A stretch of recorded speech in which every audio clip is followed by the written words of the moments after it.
మారేడుమిల్లి మండల కేంద్రంలోని church of south India ఆధ్వర్యంలో క్రైస్తవులు అత్యంత భక్తి శ్రద్ధలతో జరుపుకునే మంటల ఆదివారం వేడుకలు ఘనంగా నిర్వహించారు. ఆదివారం ఉదయం జరిగిన ప్రార్థన కార్యక్రమంలో సంఘ కాపరి pastor CH Subhakar, CSA pastors chairman నాయకత్వంలో విశేష ఆరాధన నిర్వహించగా పెద్ద సంఖ్యలో సంఘస్థులు పాల్గొన్నారు. ఈ సందర్భంగా విశ్వాసులు చేతుల్లో మట్టలు పట్టుకుని ప్రత్యేక ప్రార్థనలో పాల్గొన్నారు. యేసుక్రీస్తు యెరూషలేము పట్టణంలో ప్రవేశించిన సందర్భాన్ని స్మరించుకుంటూ విశ్వాసులు చర్చి ప్రాంగణంలో ప్రార్థన చేసి భక్తి భావంతో మంటల ఆదివారం జరుపుకున్నారు.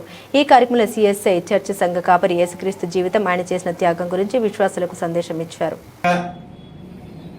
తెలుగువాడి ఆత్మగౌరవాన్ని నిలబెడుతూ మన పాలన మనమే చేసుకుందాం, ఢిల్లీలో శాసిస్తే ఆంధ్రాలో పాలించే రోజుల్లో కేవలం పార్టీని స్థాపించి 1982లో కేవలం 9 నెలల్లో అధికారంలోకి తీసుకుని వచ్చిన గనుడు, మహనీయుడు స్వర్గీయ శ్రీ ఎన్టీ రామారావు గారు. మరి ఆయనకి పదవుల అలంకరణ కాదు, పదవులకే ఆయన అలంకారం. అయితే ఎన్నో సంక్షేమ పథకాలని తీసుకుని వచ్చారు. ఆయన కేజీకి 2 రూపాయలు బియ్యం కానీ, అందరికీ కూడు బట్ట అని కానీ, ఆస్తిలో సమాన హక్కు ఆడవాళ్ళకి కల్పించడం కానీ, ఇలాంటివి ఎన్నో సంక్షేమ పథకాలు తీసుకురావడమే కాకుండా భారతదేశం అంతా మిగతా రాష్ట్రాలు కూడా మన సంక్షేమ పథకాలను అనుసరించిన వైనం. మరి మొత్తం భారతదేశం అంతా మన ఆంధ్ర వైపు చూసేలాగా పార్టీ స్థాపించిన 9 నెలలకే అధికారంలో తీసుకురావడం అంటే మామూలు విషయం కాదు. అది ఎప్పటికీ చరిత్రే. మరి అలాగే విద్య, వైద్యం, సంక్షేమం ప్రజలకు అందుబాటులోకి తీసుకొచ్చిన మహనీయుడు.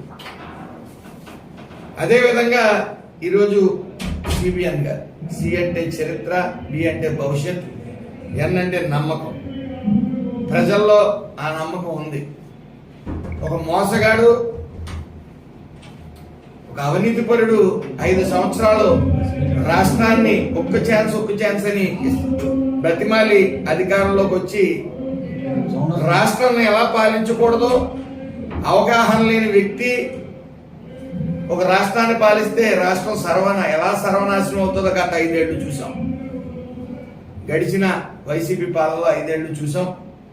మరి ఈ రోజున రాష్ట్రం ఆర్థికంగా అస్తవ్యస్తం అయినప్పటికీ,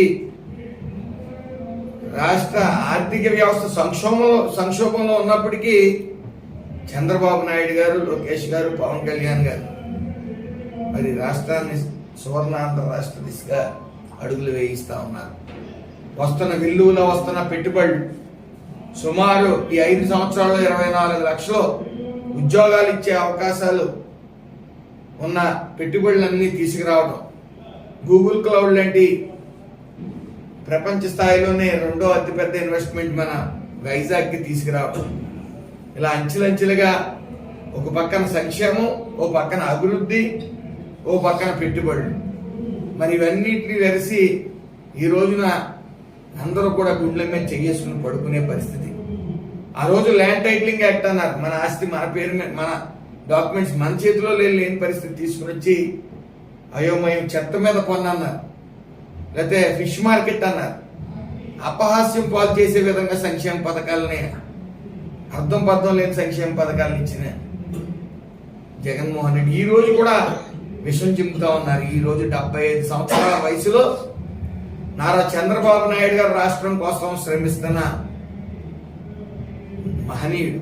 ఆయన నిరంతరం ఉదయం 8 గంటల నుంచి కేవలం 4-5 గంటలు మాత్రమే పడుకుని మరి రాష్ట్రం సువర్ణాంధ్ర రాష్ట్రంగా అవ్వాలి అని చెప్పి మరి ఒక్కొక్కటిగా ఇటు అభివృద్ధి, ఇటు సంక్షేమం, ఇటు పెట్టుబడులు, అటు P4 పేదల జీవితాల్లో వెలుగు నింపడానికి పెట్టిన కార్యక్రమం.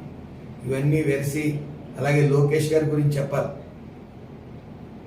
లోకేష్ గారిని మరి ఎన్నో రకాలుగా విమర్శలు చేసి ఎన్నో బూతులు అన్నిటిని తట్టుకుని అన్నిటిని జయించి ఈ రోజున ఆయన పార్టీని జాతీయ అధ్యక్షుడిగా ఆయన పార్టీని నడుపుతున్న తీరు అందరి చేత ప్రశంసలు అందుకుంటా ఉన్నారు. 1 కోటి మంది సభ్యత్వం దాటి ఉన్న పార్టీ ఏదైనా ఉందంటే అది తెలుగుదేశం పార్టీ. అది లోకేష్ గారి వల్ల ఈరోజు 1 కోటి మంది సభ్యత్వాలు దాటిన పరిస్థితి. అలాగే ఎక్కడ కార్యకర్తలు, చిన్న కార్యకర్తల దగ్గర నుంచి, క్లస్టర్స్ దగ్గర నుంచి, అందరినీ నాయకుల దగ్గర నుంచి మరి ట్రైనింగ్ ఇస్తూ పాలన ఎప్పుడు కూడా మమ్మల్ని ప్రజల మధ్య ఉండమంటూ నిత్యం డౌన్ టు ఎర్త్, లోకేష్ గారు డౌన్ టు ఎర్త్ ఉన్న నాయకుడు ఆయన.